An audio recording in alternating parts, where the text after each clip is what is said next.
अस्सलामुअलैकुम। उम्मीद करती हूँ कि सभी देखने वाले बिल्कुल खैरियत से होंगे। मैं भी अल्हम्दुलिल्लाह बिल्कुल ठीक हूँ। अल्लाह ताला हम सबको अपने अपने घरों में खुश और आबाद रखे, आमीन। तो जी एक नई सुबह के साथ मैं करती हूँ अपने एक नए ब्लॉग का आगाज़। और आज इंशाल्लाह मैं अपनी मॉर्निंग से लेकर लंच तक की रूटीन आप लोग के साथ शेयर करूँगी। आप सबसे रिक्वेस्ट है कि वीडियो को स्टार्ट से लेकर एंड तक लाजमी देखिएगा, और अगर तो आप मेरे चैनल पर नए हैं तो चैनल को सब्सक्राइब भी लाजमी कीजिएगा। तो चलिए जी वीडियो को स्टार्ट करते हैं। तो मैं यहाँ पर आ गई थी सीढ़ियों की तरफ, और मैंने सोचा कि इस सीढ़ियों के साथ जितनी भी रैक है इनको भी साफ़ कर लेती हूँ। वीक में एक दफ़ा जो है वो मैं इनको लाजमी साफ़ करती हूँ, क्योंकि इन पर भी हमारे आते जाते जो है वो हैंड्स वगैरह लगते हैं। तो बस फिर मैं आ गई थी अंदर जो है वो घर में, और मैंने सोचा कि थोड़ी बहुत जो है वो डस्टिंग वगैरह नॉर्मली मैं जिस तरह से डेली करती हूँ, मैंने सोचा कि डस्टिंग वगैरह कर लेती हूँ। अच्छा, कल शाम को जो है इवनिंग के टाइम जो है वो एकदम से जो है वो तेज़ धुंध जो है वो स्टार्ट हो गई थी, यानी तेज़ हवाएं। तो इसलिए कल इवनिंग से लेकर जो है वो मौसम जो है वो थोड़ा सा कदरे बेहतर हो गया है।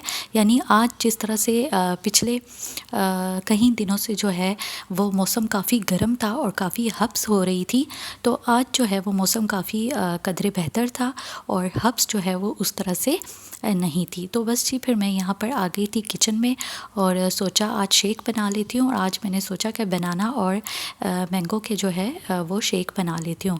अच्छा, मैंगो भी मेरा फेवरेट फ्रूट है, और मुझे ऐसा लगता है कि मैंगो किसको नहीं अच्छा लगता, बड़े हो और छोटे हो, सबके जो है वो मैंगो तकरीबन जो है वो फेवरेट ही है।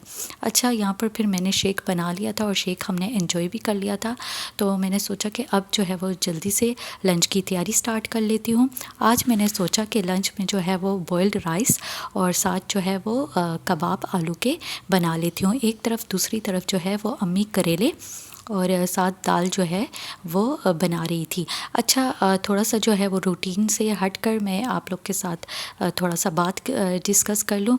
जैसे कि हम सबको पता है कि जुल्हज्जा का महीना जो है वो स्टार्ट हो गया है, और जुल्हज्जा के जो पहले 10 दिन होते हैं उसकी बहुत ज़्यादा जो है फ़जीलत और अहमियत है। इंशाल्लाह मैंने सोचा है कि कल या किसी एक व्लॉग में जो है वो आप लोग के साथ इस टॉपिक पर बात करूँगी। आज मैंने सोचा कि थोड़ी बहुत बात कर लेती हूँ। अच्छा, जैसे कि इस महीने की जो है वो यानी कि इन 10 दिनों की स्टार्टिंग के 10 दिनों की जो है वो काफ़ी फ़जीलत और अहमियत है। अगर वैसे तो लोग जो है वो इन 10 दिनों में यानी कि ज़ुल्हज के स्टार्टिंग से जो है वो रोज़े रखते हैं इस महीने में।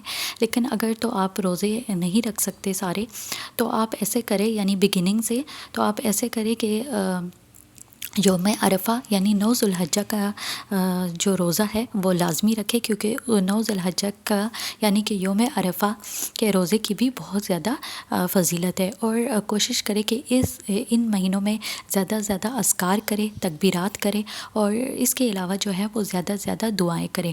अगर आपके अज़ीज़ व अकारब में से या कोई और जो है वो बीमार है तो उनकी सेहत के लिए भी लाज़मी दुआ करें, क्योंकि मैं समझती हूँ कि जब भी आप दुआ का एहतमाम करें तो अपने दुआओं में दूसरों को जो है वो लाजमी शामिल करें।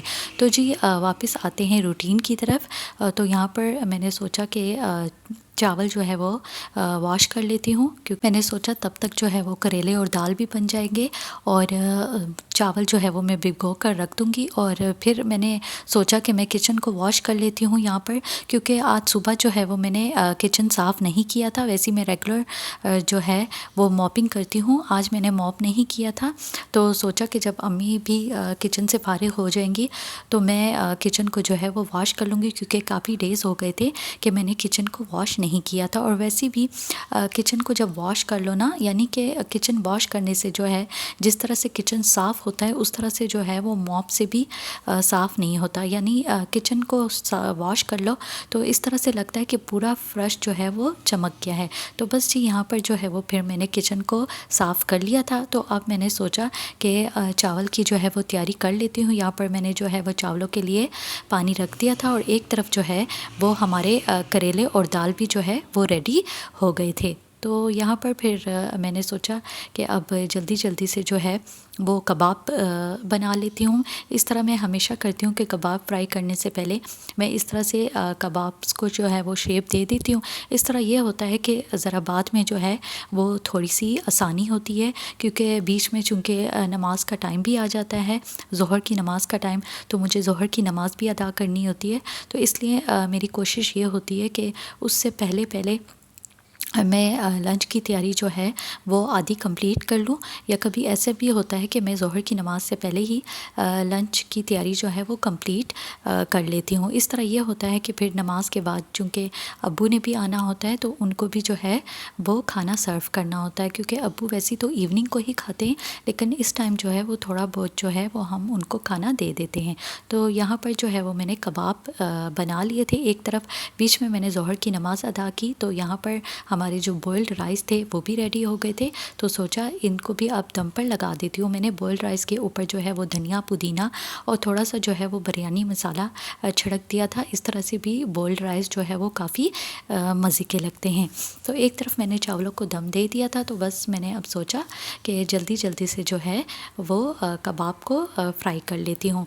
और कबाब एक तरफ मैं कबाब फ्राई कर रही थी, साथ ही साथ मैंने सोचा कि जितने भी बर्तन वगैरह है जो गंदे हो गए हैं साथ ही हाथों हाथ उनको भी धो लेती हूँ। अच्छा, ये आदत हमारी सिस्टर्स में जो है अम्मी से आई है, यानी अम्मी की भी यही शुरू से आदत है, और अम्मी ने हमें भी ये सिखाया है और अपनी बहुओं को भी, यानी हमारी भाभियाँ भी यही करती है और हम भी, के मतलब कि जब भी साथ हम खाना बनाते हैं तो साथ जितने भी बर्तन वगैरह गंदे होते हैं उनको हम हाथों हाथ साथ ही साथ धो लेते हैं, और साथ ही जो किचन काउंटर है उनको भी मैं साफ़ कर लेती हूँ। इस तरह से ये होता है कि खाना बनाने के बाद जो है वो किचन ज़्यादा जो है वो मैस नहीं लगता, साफ़ सुथरा लगता है।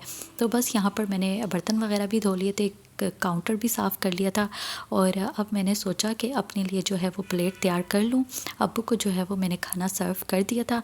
यहाँ पर जो है वो काफ़ी ज़ोर की भूख लगी हुई थी, तो इसलिए अब जो है वो फिर मैं और अम्मी जो है वो खाना खाएंगे। तो बस जी यहीं पर जो है वो मैं करती हूँ अपने वीडियो का एंड। मेरी आज की ये वीडियो और शेयरिंग आप लोग को कैसी लगी मुझे कमेंट सेक्शन में ज़रूर बताइएगा। इसके अलावा वीडियो को लाइक शेयर भी लाजमी कीजिएगा, और अगर तो मेरे चैनल पे नए हैं तो चैनल को सब्सक्राइब भी लाजमी कीजिएगा। इंशाल्लाह ज़िंदगी रही और सांसें चलती रही तो मैं मिलूँगी आप सबसे एक नए ब्लॉग में। दुआओं में मुझे और मेरी फैमिली को याद रखिएगा। अल्लाह हाफ़िज़।